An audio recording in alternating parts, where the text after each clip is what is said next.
Andre, give me your thoughts about the news that IBJJF are considering heel hooks in 2021.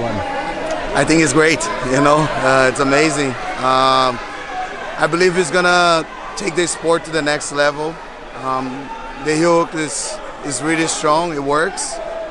And the only reason that a lot of IBJJF competitors, they don't do really well, in certain tournaments because of the heel hooks. So I believe it's gonna make the sport go to the next level. Do you think then that we will see more people competing in IBJJF also? I think so too, yeah, for sure, 100%.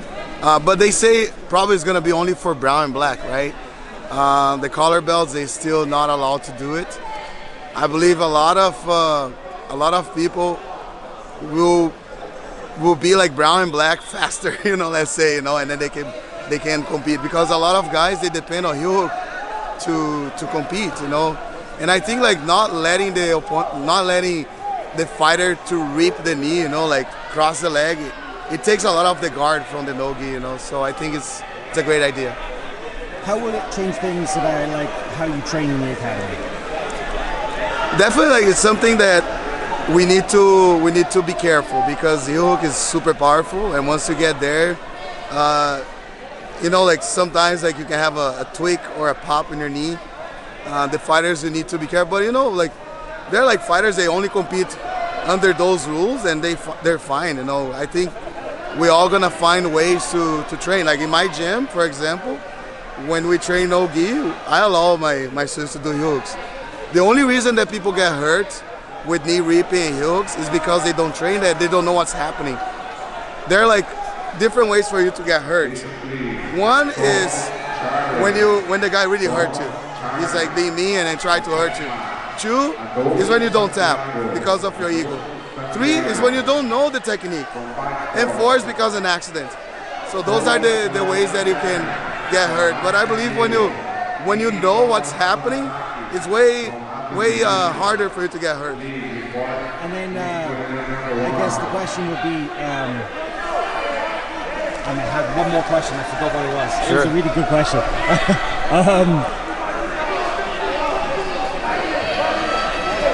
Damn it.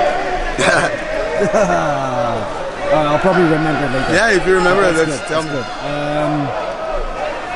What was the questions you asked? First training was like in the academy. Yeah, training in the academy. Feeling about how people are gonna train.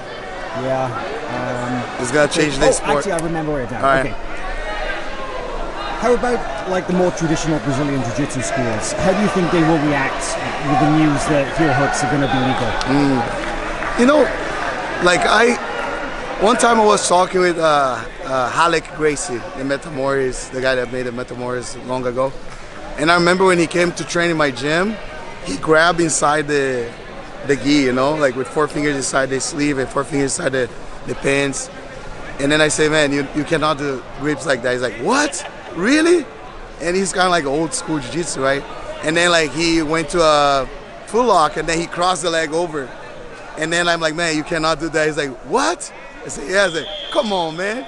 So I think like the old school guys, they don't have like in their mind like too much about the rules. They just want to go for submission, because their mindset is submission only.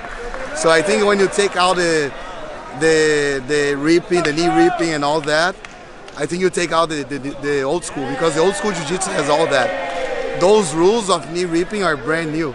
So back in the early 90s, kids could do leg locks, knee bars, heel hooks and all that. So with the gi, with the gi.